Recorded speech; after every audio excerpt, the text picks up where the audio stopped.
परमेश्वर का नाम का महिमा हो। आज 7 अप्रैल 2025। आइए आज हम मनन करें लूका का सुसमाचार 14 अध्याय 15 वाक्य से 35 वाक्य तक। 34 वाक्य में इस प्रकार हम पढ़ते हैं, नमक तो अच्छा है, परंतु यदि नमक का स्वाद बिगड़ जाए तो वह किस वस्तु से नमकीन किया जाएगा। आज का वचन भाग में हम देखते हैं उद्धार, समर्पण और नमकीनपन। अपने आसपास के दृष्टांत और चित्रण यीशु मसीह की शिक्षाओं में अपने श्रोताओं तक सच्चाई पहुंचाने के लिए एक आदर्श थे।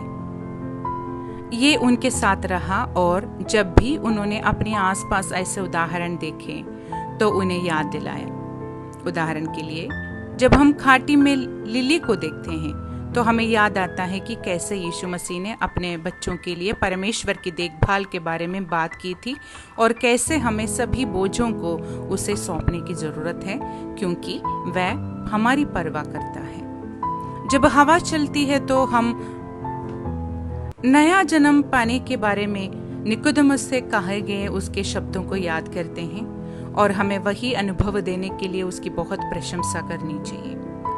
प्रेरितों ने भी इसी तरह सामान्य दिनों के उदाहरणों का उपयोग करके प्रभु की नकल ली। दूसरे शब्दों में सत्य को स्पष्ट रूप से कहा जाता है ताकि श्रोता उसे समझ सके और उसे मालूम कर सके। उसने अपने श्रोताओं को सुनने और उसका पालन करने का इरादा किया, ना कि केवल श्रोता बनने का। जैसे कि हम आज के वचन भाग को पढ़ते हैं, हम देख सकते हैं कि कैसे एक ही मास्टर स्ट्रोक में प्रभु यीशु मसीह ने 3 अलग अलग विचारों को एक साथ लाया। महान भोज, शिष्यत्व की कीमत, एक ईसाई की नमकीनता। शुरू में हम सोच सकते हैं कि अभी बताया गया विचार वास्तव में एक दूसरे से जुड़े नहीं हैं, लेकिन वास्तव में वे सभी जुड़े हुए हैं। सबसे पहले हमारे पास स्वर्ग का निमंत्रण है, फिर हमारे पास गुरु द्वारा हमारा मार्ग समझाया गया है और तीसरा हमारे पास उन लोगों का चरित्र है जो अंततः आनंद काल तक पहुंचेंगे। निमंत्रण प्राप्त करना और ये सोचना कि किसी तरह हम अनंत काल के किनारे तक पहुंच सकते हैं पर्याप्त नहीं है। कई ईसाई मूर्खता से ऐसा ही सोचते हैं। वे अपने स्वयं के विनाश के लिए भूल जाते हैं कि मसीह का शिष्य बनने में एक कीमत चुकानी पड़ती है।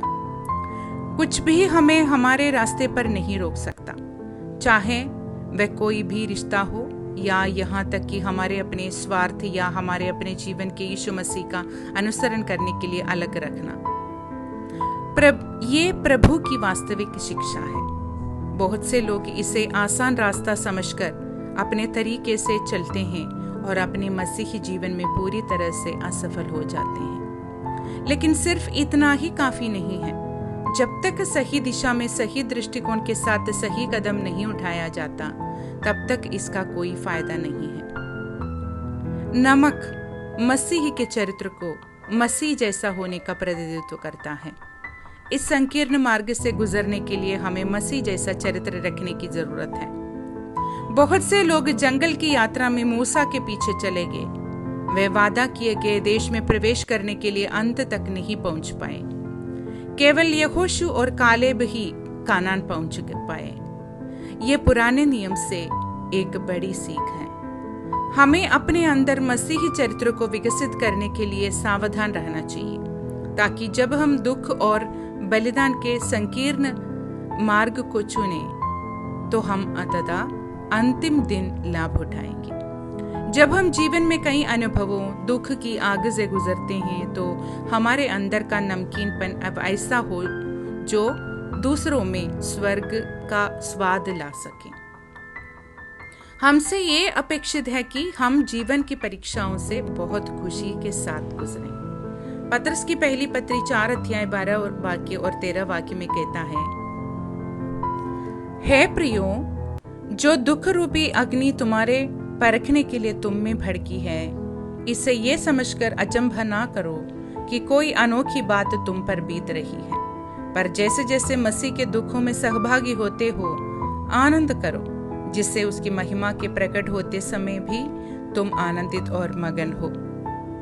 आज के हमारे वचन भाग से ये निष्कर्ष निकलता है, हम मसीह यीशु द्वारा उद्धार पाए गए हैं और परमेश्वर ने हमें अपने जीवन में मसीह जैसे चरित्र के साथ समर्पित जीवन जीने के लिए कहा है। मत्ती का सुसमाचार 22 अध्याय उसका 14 वाक्य में कहता है, क्योंकि बुलाए तो बहुत हैं परंतु चुने हुए थोड़े हैं। इसलिए मेरे प्रियो, आइए हम परमेश्वर के सामने अपने जीवन को समर्पण करें और इस धरती के लिए अपने नमकीनपन दिखाएं।